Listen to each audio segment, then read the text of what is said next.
La edad es solo un número es una producción de la Alianza Hispana, con el generoso patrocinio de Next 50 Initiative, a quienes agradecemos profundamente por creer en esta visión de construir una sociedad más justa, inclusiva y sin prejuicios de edad.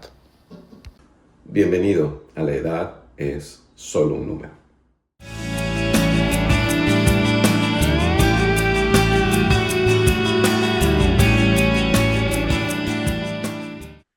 Hola a todos y a todas, mil gracias por acompañarnos en un episodio más de este podcast titulado La Edad es solo un número.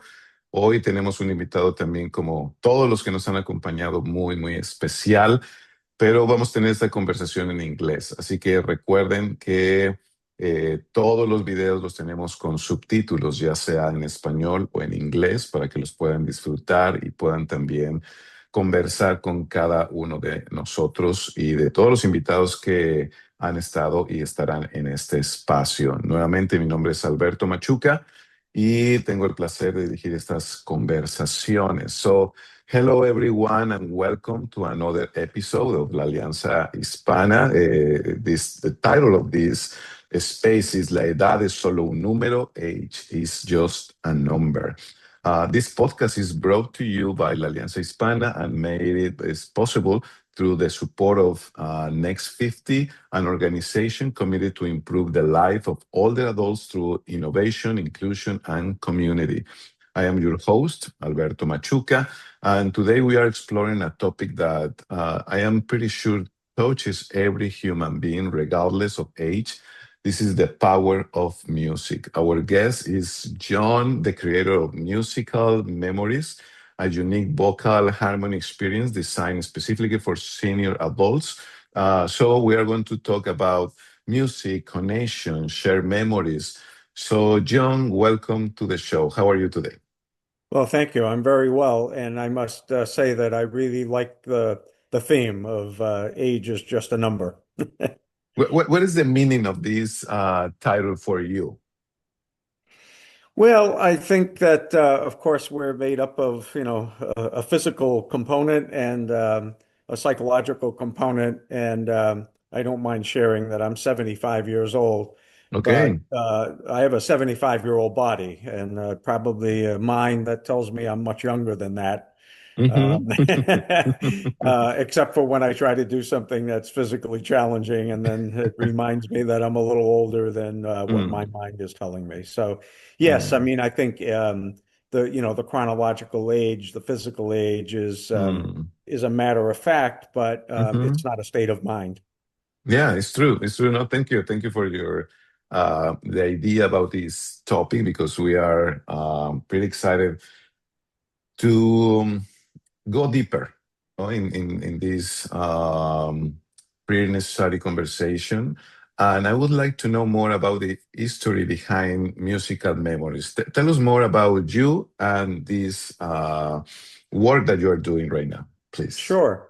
So I learned how to play guitar probably in high school, maybe early adulthood. And, I was kind of okay on the guitar, but I can sing. And some people asked me to join their band and kind of Mm. politely told me to leave my guitar at home and just, just sing. Okay. And then, life happens, graduate school, a family, a career. And so I didn't really do anything with music for quite a long while. I would say, maybe 35, 40 years. Mm. And when I retired, I got my guitar out of the closet and started to fool around a little bit, tried to improve my guitar skills. And I thought, maybe it would be a good idea to just kind of fool around with that a little bit. I think I have a pretty strong drive around performing for people. Mm. So I thought, well, most of the songs that I know are back in the 50s, 60s, and so maybe I can explore some of the assisted living adult communities Mm. nearby. And I convinced a couple of them to allow me to come in and play for an hour on a couple of afternoons. And that's kind of how it started about 4 years ago now. And Hmm. this year I'll do about 200 dates in 2026. So, Okay. yeah. So, how can you explain about the musical memories to someone that maybe is the first time to listen this concept Sure. or your work? Well, music is an emotional thing, and Hmm. songs have lyrics that are about a lot of things, joy, Hmm. happiness, deep felt love, heartfelt love, sometimes unrequited love, sometimes breakup.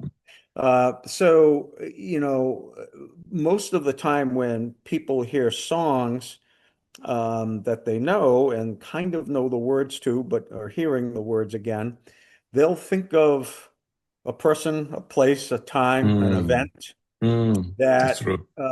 that sparks some sort of memory for them, and Hmm. maybe the emotion that they were feeling at the time. And I think that's it. It's one of my clients recently said, what you do is really you're providing the soundtrack of our lives. So, Mm. if life was a movie, Uh-huh, um, uh-huh. the songs that I'm performing are kind of the soundtrack to that. This is beautiful. I love it because I have my Spotify, and then I add in my channel every song that is special for me or brings Yes. some kind of memories. And Yes. it's true. It's true. Yes. Yeah, and thank goodness for Spotify because I can remember a lot of songs or the tune, but then you get to a section, the chorus or the bridge, and you say, I don't know how that goes. Thank goodness I can listen to it and kind of be reminded. Mm, of course. And John, if you could choose one song that represents your life journey, for example, Mm. what would it be and why? Yeah, well, as that's a challenge because like everybody else, I've experienced a range of emotions, and a lot of Hmm. those are associated with different life stages. So now that I'm a little bit older and my daughters are adults, and Hmm. I have two grandchildren and another one on the Mm. way, Wow. I'm always kind of mindful of the times that I spent with my daughters as they were growing Mm. up and now with my grandchildren. So there is a song called Sentimental Journey, and Okay. maybe that one would encapsulate all of the menu of emotions Mm. that I think, you know, uh, people who have had a very fortunate life, Mm. to try to remember those special moments. And if I don't remember them, my daughters, of course, will tell me, Dad, you remember when we so Yes. uh Yes. No, thank you. Thank you for sharing that. So, what led you to work with older adults? well, to be honest with you, it was a couple of things. Mm-hmm. One is I was thinking of the demographics of, people that I would appeal to, that my music would appeal to. And I Mm-hmm. thought, well, there's the baby boomers are living longer and living healthier, Mm. and there are a lot of us. And Mm-hmm. so I thought, boy, that this is pretty fortunate. Now I don't have to learn a whole lot of new songs, that were maybe written and performed after 1990. I Mm. can continue to sing the songs that I have from the 50s through the 80s, and that would be just fine. And then my Mm. business mind told me, well, I just got to start marketing then people who would give me access to that demographic. Mm. So that's why I started to check out some of the assisted living communities nearby.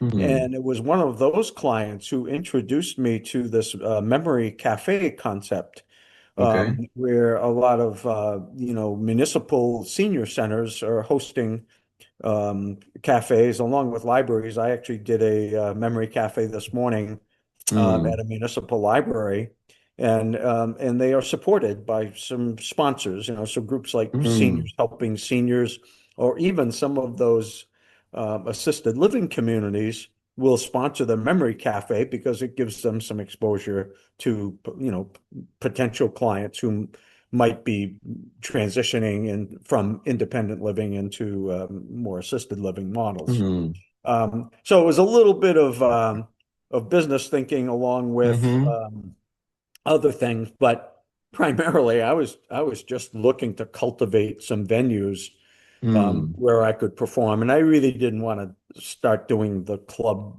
circuit again, and mm. be in environments where I'd be out late at night and where people were consuming alcohol. So Of course, it's of course. it was a little bit easier to do it this way. Mm. And as you mentioned right now, the Memories Cafe, can you tell us a little bit more about what is the Memory Cafe? Sure, yeah. So Memory Cafe is a dementia-friendly, Mm, very non-judgmental and very supportive setting. mm, And they range in size from, I think I maybe had 30 or so people today. I only had like six or so on yesterday, where mm. I sang. And it's there's a so I'll tell you about today's, which is a good kind of example of the prototype. Yes. Today's was started around 10:30. Someone has a little buffet of food, so they kind of have a little Mm, brunch, with some pastries and some fruit and coffee. And people arrive and they will have that snack. And then after about a half hour, 45 minutes, someone comes in, either a musician, an entertainer, or they might have someone doing a presentation about mm, how people could access resources, mm, or they will have something that's very engaging. A lot of times I'm seeing recently they have these like big exercise balls, and they give people okay. drumsticks, and they can pound on the drumsticks Okay. and Okay. get involved there. Sometimes it's a little bit more kind of chair exercise. And one thing that's really happening a lot recently that I just really like is what I call the intergenerational model. And so they're Mm, inviting some young folks in. There's a client that I have on the Cape that invites sixth graders in. wow. And they come and they sit, kind of in between each of the attendees and patrons Mm, of the Memory Cafe, and they say hello, and they're scripted with some questions to say, so mm, to the elder person, what do you remember about the sixth grade? For people who mm. are able to kind Oh, of wow. connect in that way, it is very, very powerful. It is. Yeah, I just can imagine about the experience because in this space, in this podcast, we are trying to challenge the stereotypes about aging. And when we mention that age is just a number, obviously we are trying to talk more about the older adults, but also for the kids. No, sometimes we have these stereotypes with children, like oh, they don't know, or with the Right. teenagers, oh, they are so immature. Right. And this intergenerational format starts with a sixth grader to say, Hmm, yes, this individual, this man or woman sitting next to you appears to be elderly and a little bit limited, but hmm. that's not everyone, because then we talked to the people after a little bit, and you say, well, what was that like? And she said, one little girl said, the lady I was talking to was so old and she couldn't hear too well, but she understood me just fine, and she told me some great stories. Yes. Hmm, hmm. Now, this is awesome because I really believe that we need a world where we can invite us to each other to be more living with more curiosity, no, in order to learn from each other, no matter our age or condition or social living. So, what I have a question: what misconceptions do people often have about aging in your own work and in your own experience? So I think one of the biggest misconceptions when folks who are not accustomed to being around older folks is that that there's something missing, right? I mean, we even Mm, have expressions in English. People say, well, they've lost their memory or they've mm, lost something. So there's always mm, the inference that something is missing. mm. There's not a lot that's missing. There's a lot of information in that person's head. And a lot of Yeah. times people will come up to me after performances and they'll tell me stories. Like one day I sang the Tennessee Waltz and some guy comes walking up to me. He was quite frail. Shared with Mm. me that he was 92 years old and said, Wow. "Thank you for doing that song. That was Patty Page, and I remember listening to that song when I was in Pearl Harbor." And I, Wow.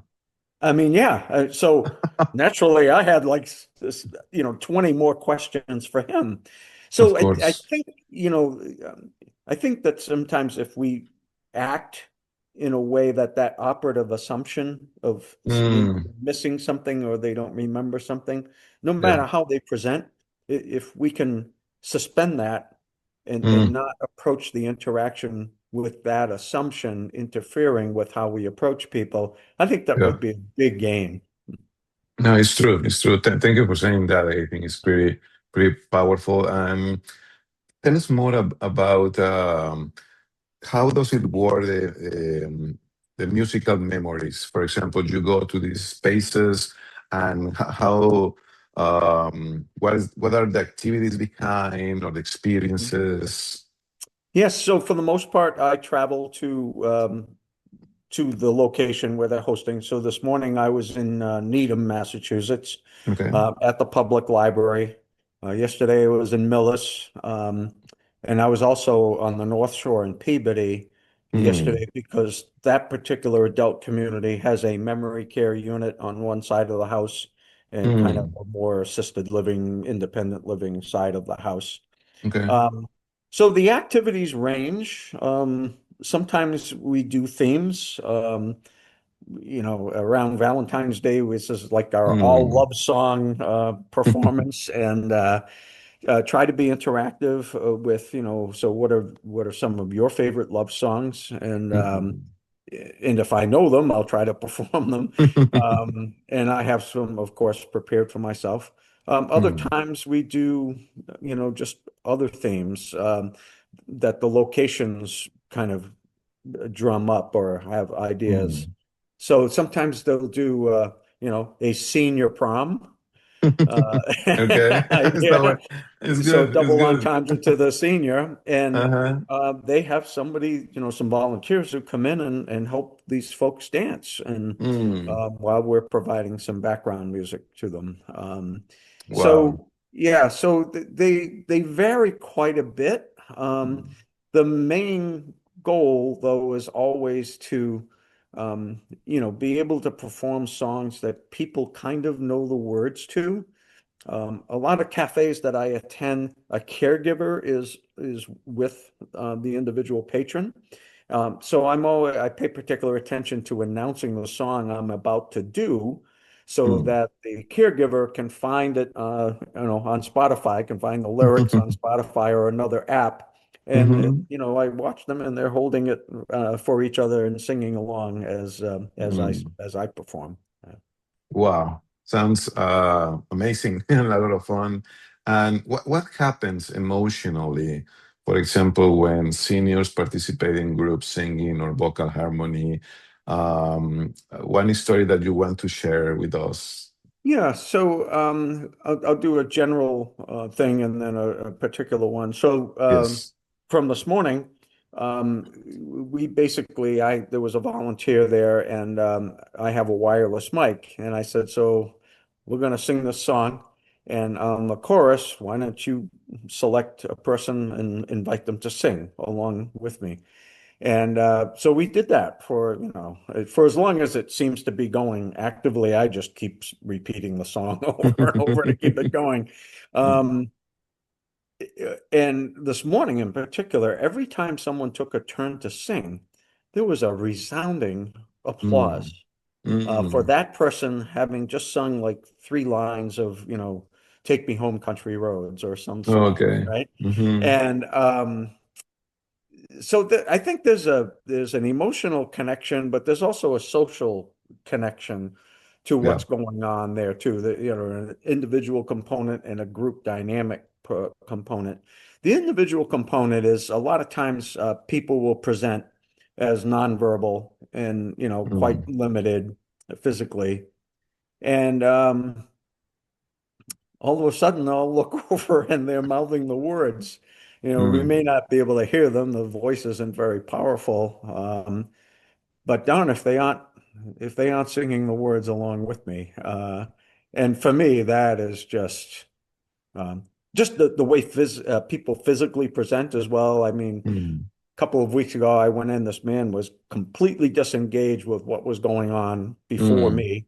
And I sat down, he was all slumped over in his chair. I mean, I literally couldn't see his face. I could see the top of his head. And I started to sing, and he sat up straight and looked at me Mm, and mm, started singing along. So mm. it's just like, you know, the Connection. power, the connection and just the power of the melody and the words of Mm, the yeah, song.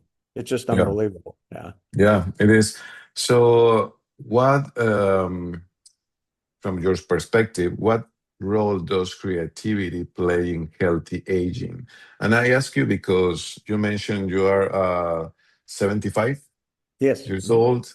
Uh, you love your spend time with your daughters, with your granddaughter. Is it granddaughters, grandsons? Well, one of each right now. Okay, I have a okay, grandson and a granddaughter. Yeah. nice. So, and I can see you thriving and happy and pretty active. So, yeah, what role does creativity play in healthy aging for you? Yeah, so I think I don't consider myself to be a creative person, first off. I think that I'm pretty good at observing people's reactions and sparking those reactions so that they Mm, are both comfortable for the individual and that they're very enjoyable. mm, This morning, we had three men who arrived together along with a caretaker, and they were all sitting together. And when it came to be their time to sing, like all three of them wanted to sing. And mm. so I said, I'll sing the harmony and you sing the melody. Okay. Let's do that again. And Mm, so it's just a matter of making some mid-course corrections as opposed to saying, I think I need to be really creative about this. Now, mm, having said that, I try to, depending on um, what kinds of songs I'm planning on singing that day. I basically try to tell a story about my life and how a particular song kind of fits into that life. So, for mm, example, my mother and father had six children. I'm fifth in the birth order. And so I had four siblings who were more than 10 years older than me. mm. So I kind of say that, and I say, so here's a song from the 1950s. Of course, I was very, very young when this was being played at home, but here it is. Or here's a song that Mm, my mother used to sing that really does predate me. Maybe it's from the 40s. And right up on through to say, so here's a song from the movie The Graduate called Mrs. Robinson. And my mother mm, was very angry with me when I went to see that movie mm, in 1969, and I was a senior in high school. So I try to tell little stories like that mm. about, again, the soundtrack of my life in Yeah. addition to the soundtrack of their lives. No, I just trying to imagine how powerful it is to connect emotions, memories, music, Yes. this moment of connection with other human beings. Yeah. So, first of all, thank you for all you are doing. It's Oh, amazing. it's a privilege to be able to do Mhm. that. I will share with you that my mother lived to be 106 years old. And she was as sharp as a tack right up until the last 2 months. And Mm, my younger sister and myself were kind of her primary support system. yeah. And people would say to me, isn't it kind of a pain to have to go and get some vitamin that your mother wants, and it has to be a certain kind of look, sometimes it feels like it's a pain, It's a Mm. privilege. Trust Yeah. me, it is. Yeah. It is a privilege, and I feel the same way about, people who come and listen to my music, and Mm. oftentimes, I go to places, on a monthly basis or 4 or 5 times a year. So I come to know them by name, and I come to know a little bit about their history. There's a Mm. man who's 95 years old, and he's on the Mm. Cape, and he was a police officer for Mm. years. And he would tell me Mm. about his details that he did and everything. So when he comes in, I say, good afternoon, officer. I hope I didn't park any Mm. place illegally or anything. You know, everybody gets a kick out of it. Of course. So, so funny. You mentioned before caregivers. So, what advice would you give to the caregivers working with seniors? Could be family, could be friends, or professional caregivers. Well, I'm not sure I could give any kind of profound advice, Mm. with maybe one exception, and that is to be mindful of taking care of themselves as well. I mean, Mm. if you're Mm. just 100% thinking about, how's mom doing? What does mom want? Look, so I go to a place on Cape Cod. It's called the Alzheimer's Family Support Center, and it's a Mm. respite program. So caregivers drop off their loved ones and Mm. they spend about 3 hours at this center. They get a lunch. The staff there has some games that they play with them, mostly focused at helping people remember things. And then I Mm. get them for an hour. And Mm. then I kind of see the caregiver pull up, toward the end of the afternoon, 3, 4 o'clock in the afternoon, to pick them up and take them back home. These are folks who are living at home with a caregiver. And it's Mm. just like that 3 or 4 hours for that caregiver. I'm just hoping in my mind that they optimize that 3 or 4 hours Mm. around taking care of their own needs. I mean, even if it means going and having lunch by yourself, just to, take a Mm. deep breath and Yeah. enjoy a conversation with some stranger, Mm. eating in a restaurant, whatever it is. Yep. It means going and getting your hair cut, or for, getting your nails done, Mm. whatever rejuvenates people a little bit. Take Mm. care of yourself, at least in small doses. Yeah. No, it's true. Thank you for this advice because I think you are creating meaningful experiences for other people around you, and every caregiver is doing the same through love, through caring.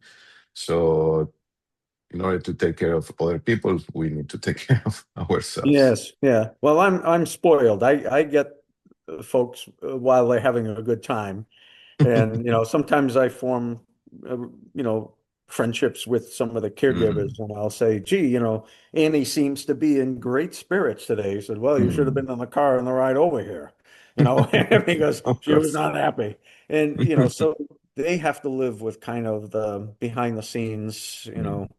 conversations that I don't necessarily have to see. Yeah. And Yeah. I have experience with that. My sister, my oldest sister, who's deceased, did have some issues with memory loss, Mm. and was an old 83, 84, 85 Mm. when she Mm. passed. So yeah, Yeah. sometimes they're not too much fun. Yeah. No, thank you. So, in order to, we are wrapping up our conversation, but I would Sure. like to do a little game with you with Uh, questions. So, Great. a lightning round. So, let's do this a quick lightning round. So, favorite song of all time for you? Ooh,